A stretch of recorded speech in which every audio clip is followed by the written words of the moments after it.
예수께서 또 말씀하여 이르시되 나는 세상의 빛이니 나를 따르는 자는 어둠에 다니지 아니하고 생명의 빛을 얻으리라.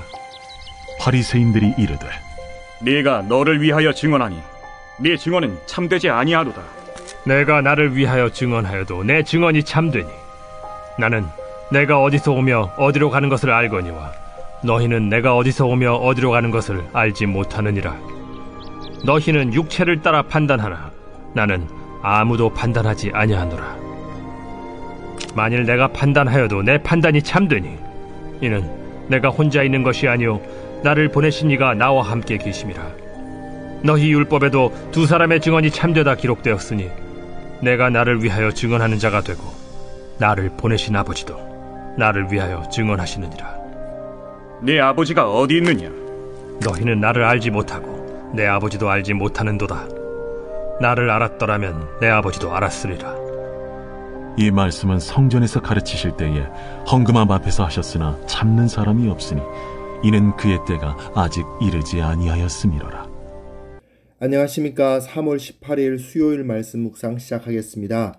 요한복음 8장 12절부터 20절까지 말씀을 함께 읽었습니다. 어제는 가늠하다 붙잡힌 여인 이야기, 그 문맥과 떨어진 이야기여서 잠깐 쉬어간 셈이었고요. 오늘 다시 요한복음 7장과 8장 초막절을 배경으로 해서 예수님께서 말세에 행하실 일을 상징적으로 보여주는 그 본문의 문맥으로 돌아오고 있습니다.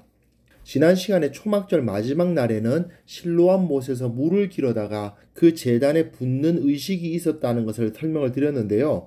또한 초막절은 그 내내 밤이 되면 그 등대가 있어가지고 거기에 불을 켜고 있었답니다. 그리고 매일 밤마다 사람들이 횃불을 들고 와서 밤새 노래하고 춤추고 하면서 하나님을 찬양하는 거죠. 그런 의식이 진행되었다고 합니다. 그렇게 사람들이 횃불을 들고 또 금등대에 불을 밝힌 이유는 광야에서 이스라엘을 이끄실 때 하나님께서 그 영광의 불기둥으로 함께 하셨잖아요. 그 하나님을 기념하는 의식인 거죠. 또한 이렇게 불을 피우고 빛을 비추는 것은 하나님께서 새로운 창조, 즉 다시 한번 빛이 있으라 하시면서 새로운 창조가 이루어질 것을 기대하는 겁니다. 하나님의 나라가 새롭게 시작될 그날을 바라본다는 의미도 함께 있는 거예요. 그런데 요한복음 8장에서는 예수님께서 자신을 빛이다 라고 표현을 하시면서 하나님의 아들 되심을 굉장히 노골적으로 드러내고 계십니다. 예수님께서는 그 초막절 의식, 빛의 의식을 인용하셔서 내가 바로 세상을 비추는 빛이다 라고 말씀을 하시면서 8장 내내 자기 자신이 하나님의 아들이시다라는 사실을 상당히 노골적으로 드러내십니다. 그런데 사람들은 그것을 깨닫지 못합니다. 예수님께서 그들에게 빛으로 비춰주셨지만 그들은 그 빛을 인식하지 못하고 있었다는 것이 나타나는 거죠.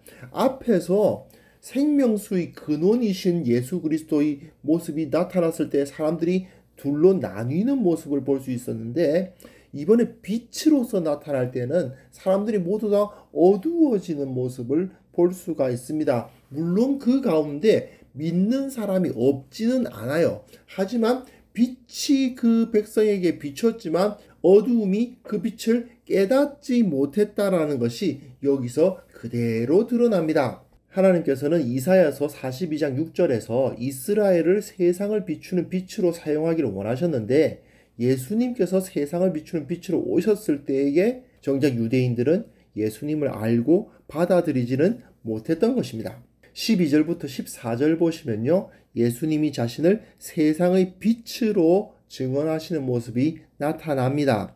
그때에 바리새인들이 그 증거는 잘못됐다고 주장을 해요. 그에 대해서 다시 예수님께서 반박하시는 이야기가 나오는데요.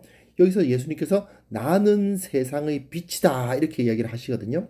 여기서 나는 이라는 말은 헬라어로 에고 에임입니다. 영어로는 I am이죠. 예전에도 말씀을 드렸습니다만 이것이 바로 여호와 하나님의 그 이름을 의미하는 것이잖아요. 결국 예수님이 바로 여호와 하나님, 광야의 밤에 이스라엘을 지키시던 그 하나님의 영광의 불빛, 그 불기둥으로 함께 하셨던 하나님이 바로 예수님이다. 그것을 보여주는 표현입니다. 하지만 바리새인들은 그걸 참되다고 이해할 수 없어요. 왜냐하면 자기가 자기에 대해서 증언을 하고 있는데 그걸 어떻게 믿냐 이거죠. 일견 옳은 말이긴 합니다.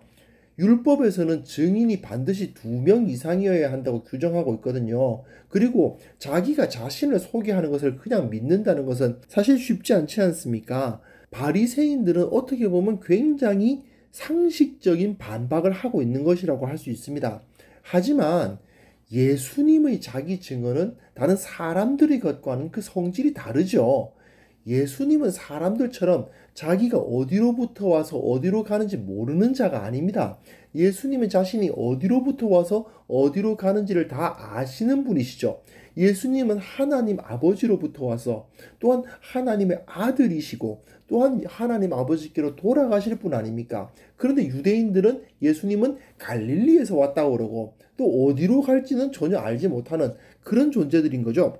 사람은 다른 것에 대해서 증언할 때에 2명 이상의 증인이 필요하지만 예수님은 하나님의 아들이시기 때문에 그런 증인 따위는 필요하지 않으신 분입니다. 그러나 문제는 바리새인들은 이 유대인들은 예수님이 하나님의 아들이라는 것을 믿을 수가 없죠. 그래서 15절부터 18절 보시면 예수님께서 너희는 육체를 따라 판단한다 그런 말씀을 하시고 그리고 율법에 2사람의 증인이 필요하다는 것을 언급하시면서 내가 나에 대해서 증언하고 또한 나를 보내신 아버지도 나를 위하여 증언한다 이렇게 말씀하시면서 증인은 둘이다라고 주장을 하시는데요.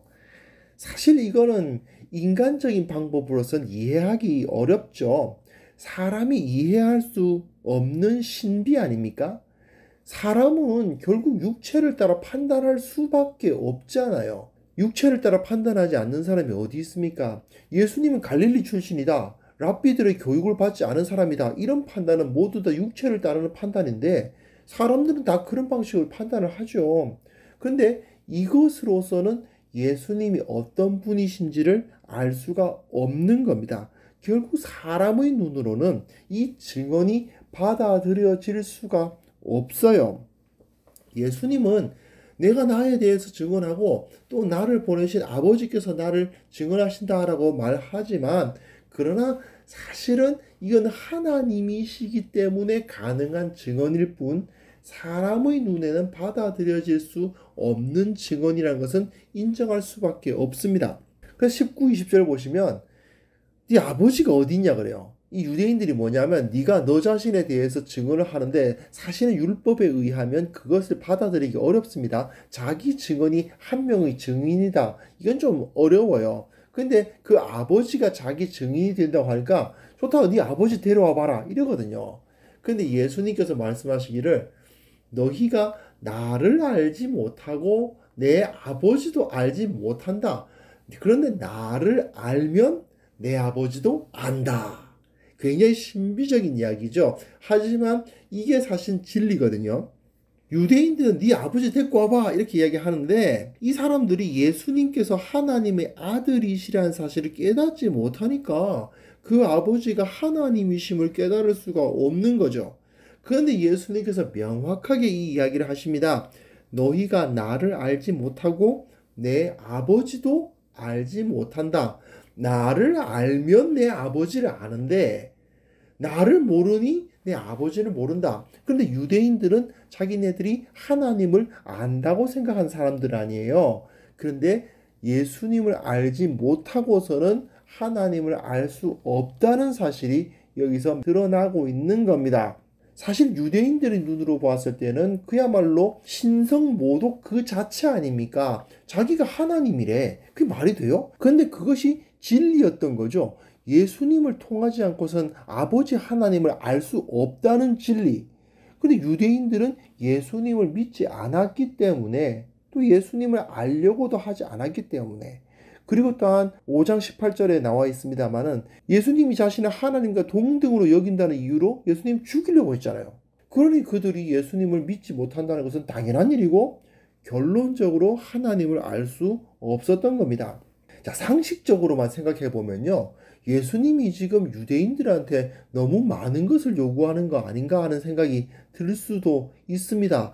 유대인들은 사람인데 예수님이 하나님의 아들인 것을 어떻게 얼굴만 딱 보고 알아요? 그건 불가능하지 않느냐? 그런 생각이 드는 것은 사실이에요. 그런데 요한은 여기서 굉장히 중요한 사실을 이야기하죠. 그렇다. 저들이 예수님이 하나님의 아들, 하나님 그분 자신이라는 사실을 받아들일 수 없었다. 이거는 특별한 은혜가 없이는 깨달을 수 있는 진리가 아니다 하는 것을 보여줍니다. 예수님께서는 아예 노골적으로 내가 하나님의 아들이다. 내가 저 광야에서 너희 조상들과 함께 있었다. 이렇게 자신을 드러내고 계시지만 유대인들은 그걸 받아들이지를 못하죠. 완전히 노골적으로 다 보여주시지만 알 수가 없습니다. 솔직히 말씀드리면 저도 유대인들이 예수님을 받아들일 수 없었던 것이 정상으로 보여요. 어떻게 자기 앞에 서 있는 이 갈릴리 출신의 30대 초반의 청년이 하나님의 아들이라고 믿을 수 있겠습니까? 예수님의 모습이 너무 무리하다는 생각이 들 수도 있어요. 그런데 놀랍게도 지금 예수님의 말씀을 믿고 그로 인해서 성령을 선물로 받고 하나님 나라를 소유한 자들이 있죠. 예, 그 당시에도 있었고 지금도 있습니다. 굉장히 많아졌습니다. 바로 우리들입니다. 그리스도인들입니다. 생각해보면요. 우리가 예수님을 믿는 것이 당시 유대인들이 예수님을 믿는 것보다 훨씬 더 어려운 일입니다. 우리는 예수님 본 적도 없잖아요. 예수님이 행하셨다는 그 이적들을 전해 들었을 뿐이죠. 직접 본 거 아닙니다. 저들은 적어도 예수님이 행하시는 이적을 봤거든요. 우리는 못 봤잖아요. 그럼에도 불구하고 우리 안에 계시는 성령께서는 우리로 하여금 예수님을 믿게 하셨고 감사하게 하셨고 예수님을 사랑하게 하셨죠. 이건 사람의 인지 능력으로 믿을 수 있는 게 아닌 겁니다. 오직 은혜로만 가능한 겁니다. 유대인들이 왜 예수님을 눈앞에 두고도 못 믿느냐? 못 믿는 것이 당연한 겁니다. 은혜가 없이는 믿을 수가 없어요. 바로 그것이 여기서 굉장히 중요하게 나타나고 있는 진리입니다. 그렇기 때문에 요한복음은 우리가 이런 은혜를 받았다는 사실을 강조하고 있습니다.